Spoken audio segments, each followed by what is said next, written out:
हम नेक्स्ट परिपथ लेते हैं जिसमें हमने कॉम्बिनेशन लिया है एक प्रतिरोध का और एक संधारित्र का। इन दोनों को श्रेणी क्रम में जोड़ते हुए प्रत्यावर्ती धारा स्रोत के साथ भी श्रेणी क्रम में जोड़ा गया है, जैसा कि हम इस चित्र में देख रहे हैं।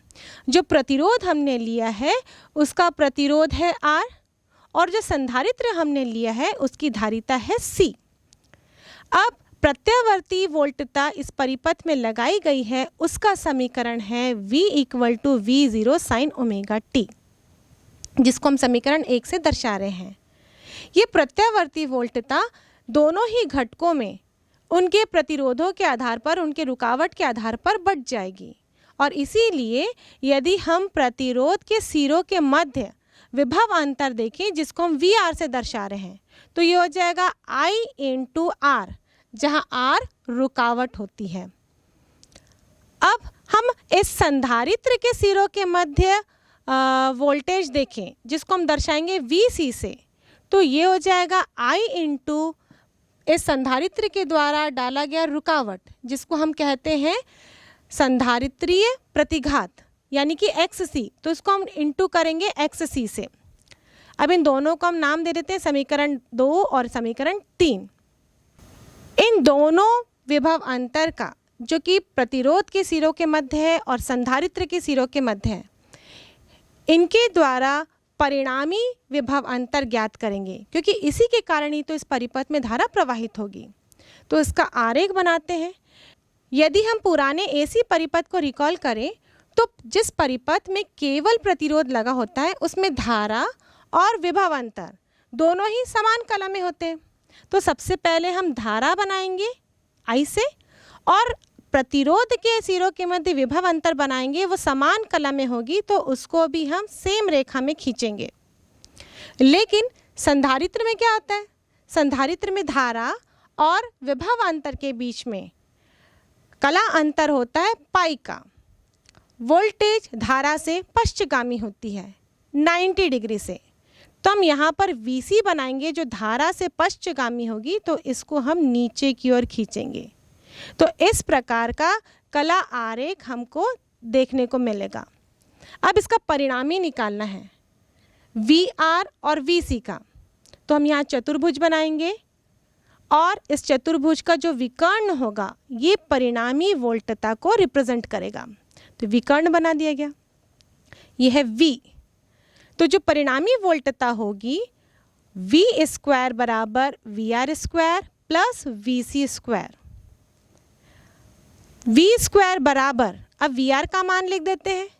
VR बराबर है समीकरण 2 से IR और VC है समीकरण 3 से IXC। मान रख दिया हमने। इसको हम जब हल करते हैं तो यहाँ देखेंगे दोनों में I² कॉमन है, तो हम I² को कॉमन ले लेते हैं। तो फॉर्मूला बन जाएगा V² = I², ब्रैकेट के अंदर लिखेंगे R² प्लस XC। और यदि V का मान निकालें तो दोनों पक्षों का हम वर्गमूल लेंगे। दोनों पक्षों का वर्गमूल लेने पर V बराबर √I², ब्रैकेट के अंदर R² प्लस XC का स्क्वायर। अब ये I² है, ये वर्गमूल के बाहर हो जाएगा क्योंकि यहाँ स्क्वायर लगा है। तो फाइनली हमको फॉर्मूला मिलेगा V बराबर I √R² प्लस XC का स्क्वायर। और XC संधारित्रीय प्रतिघात का मान होता है 1/ωc, तो यहाँ मान रख देते हैं। तो V बराबर मिलेगा I √R² प्लस 1/ωc का स्क्वायर। और ये है इस परिपथ की परिणामी वोल्टता, जिसको हम समीकरण 4 से दर्शाते हैं। इसी वोल्टता के कारण इस परिपथ में प्रत्यावर्ती धारा प्रवाहित होती है। अब हम इसी समीकरण से V/I लिखें, यानी कि विभव अंतर और धारा का अनुपात लें। किसी भी परिपथ में वोल्टता और धारा के अनुपात को हम उस परिपथ में उत्पन्न होने वाली रुकावट के नाम से जानते हैं। और जब किसी AC परिपथ में 2 घटक या 2 से अधिक घटक जुड़े होते हैं तो उस परिपथ की रुकावट को हम प्रतिबाधा कहते हैं, इसलिए इसको हम दर्शाते हैं Z से। इस समीकरण से हम देखें तो ये फॉर्मूला बन जाएगा √R² प्लस 1/ωc का स्क्वायर। अब इसी फॉर्मूले से अब हम आगे बढ़ते हैं तो I बराबर हमको प्राप्त होगा V/Z, और हम धारा के शिखर मान को ज्ञात करें तो धारा का शिखर मान वोल्टेज का शिखर मान अपॉन प्रतिबाधा होगी। तो इस प्रकार धारा का शिखर मान होगा I0 बराबर V0/Z। Z का मान रखते हैं यहाँ पर, तो ये बन जाएगा I0 बराबर V0/√R² प्लस 1/ω/c का स्क्वायर। अब हम कला अंतर निकालेंगे। यहाँ इस चित्र से हम देखें तो इस कला अंतर फाई को किस प्रकार दर्शाया जाएगा। यहाँ पर VR हमारे लिए नोन है और ये VC का मान नोन है। इस समकोण त्रिभुज को देखें तो हम कह सकते हैं हमारे पास लंब का मान मालूम है और आधार का मान मालूम है। जब लंब और आधार का मान मालूम हो तो हम कौन से अनुपात को उपयोग करते हैं? हम tan यानी कि स्पर्शिया का इस्तेमाल करते हैं।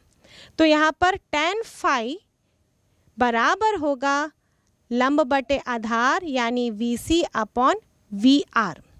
VC का मान है IXC और VR का मान है IR। यहाँ ऊपर और नीचे से I कैंसिल हो जाएंगे तो बचेगा XC/R। इस XC का मान रख देते हैं, XC बराबर 1/ω/c। तो फाइनली tan फाई बराबर मिलेगा 1/ω/CR। और अगर फाई कैलकुलेट करें तो फाई बराबर होगा tan इनवर्स 1/ω/CR। अब हमारे पास धारा का शिखर मान भी है और कलांतर भी है, तो हम धारा का समीकरण लिखेंगे। ये होगा I = I0 sin ω/t plus phi, क्योंकि धारा वोल्टेज से अग्रगामी है फाई कलांतर से।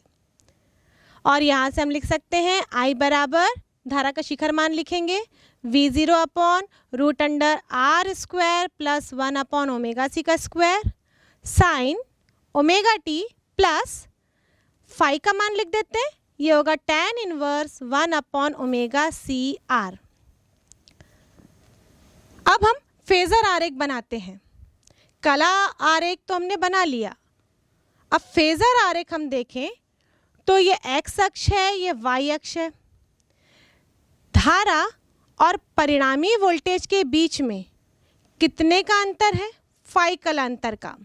तो सबसे पहले हम वोल्टेज बनाते हैं जिसको हमने साइन ω/t से दर्शाया था, तो ये कोण हो जाएगा ω/t। अब धारा फाई कलांतर से आगे है तो इसको हम दर्शाएंगे I और ये कलांतर हो जाएगा फाई। अब हम ये भी जानते हैं कि जो परिणामी वोल्टेज है वो VR और VC का रिजल्टेंट है, तो VR और VC भी हमको यहाँ प्लॉट करना है। जो ओमीय प्रतिरोध होता है, ऐसे परिपथ में धारा और वोल्टेज समान कला में होते हैं, तो VR इस धारा के ऊपर ही बनाया जाएगा। और संधारित्र में वोल्टता धारा से 90 से पश्चगामी होती है, तो इसको हम लोग 90 डिग्री से नीचे खींचेंगे, ये होगा VC। अब इस परिपथ में शक्ति गुणांक ज्ञात करेंगे। शक्ति गुणांक यानी कि cos फाई। अब इसी चित्र से हम cos फाई ज्ञात करते हैं। यहाँ है VR, ये है VC और ये परिणामी वोल्टेज V। अब cos निकालना है। cos फाई बराबर होता है आधार बटे कर्ण, तो हम लिखेंगे VR/V। यहाँ VR का मान होगा IR और V का मान है I√R² प्लस 1/ω/c का स्क्वायर। यहाँ से I और I कैंसिल हो जाएंगे, तो cos फाई बराबर होगा R√R² प्लस 1/ω/c का स्क्वायर। और ये R² प्लस 1/ω/c का स्क्वायर रूट अंडर में जो लिया है वो क्या है? इस परिपथ की प्रतिबाधा है, जिसको हम Z से दर्शाते हैं। तो यहाँ हम लिखेंगे cos फाई बराबर R/Z। अब इस परिपथ का औसत शक्ति व्यय ज्ञात करेंगे, जिसका फॉर्मूला होता है P एवरेज बराबर VRMS IRMS cos फाई।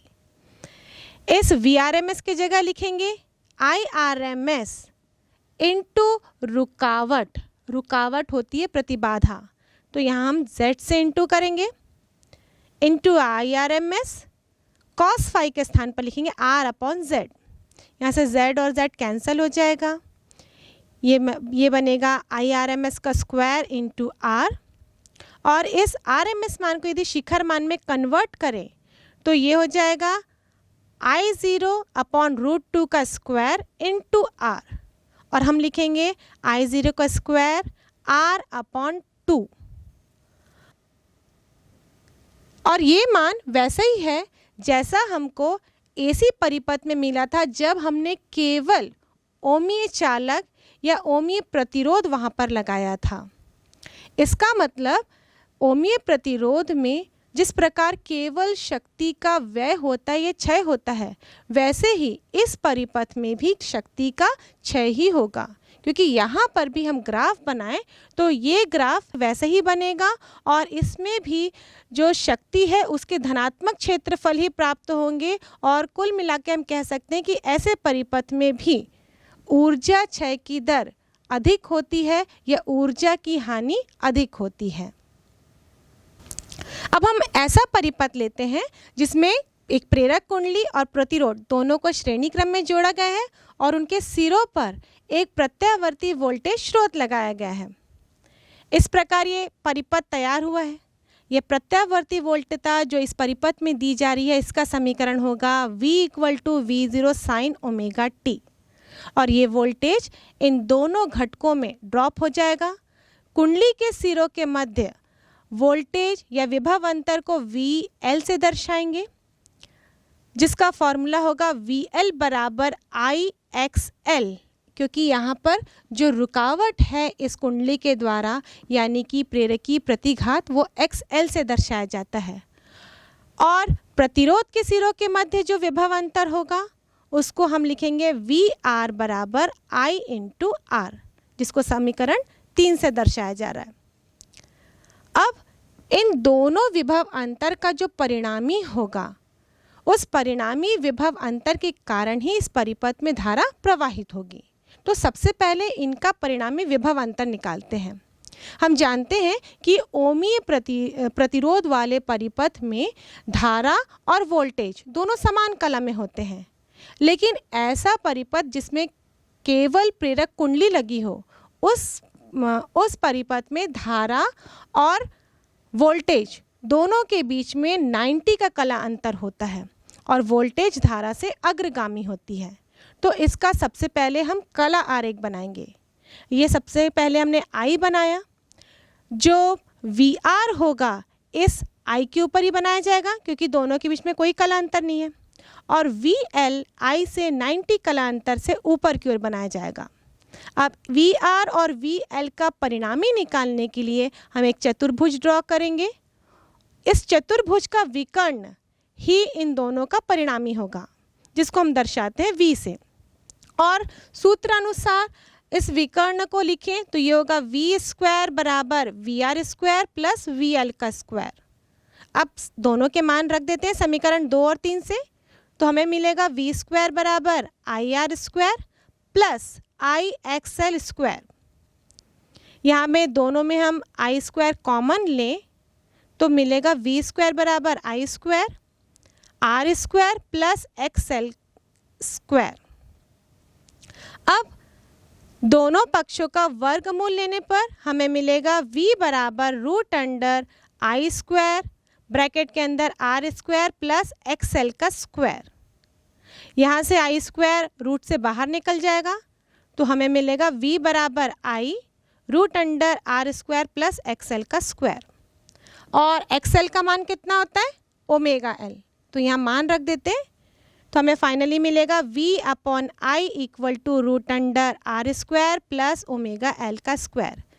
इसे हम समीकरण 4 से दर्शाएंगे और ये समीकरण इस परिपथ में परिणामी वोल्टता को दर्शाता है। अब इसी समीकरण से हम आगे देखें, V/I निकालें।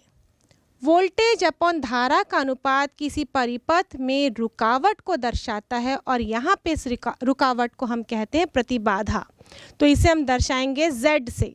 तो Z बराबर हो जाएगा V अपॉन आई बराबर root under R square plus omega L का स्क्वायर।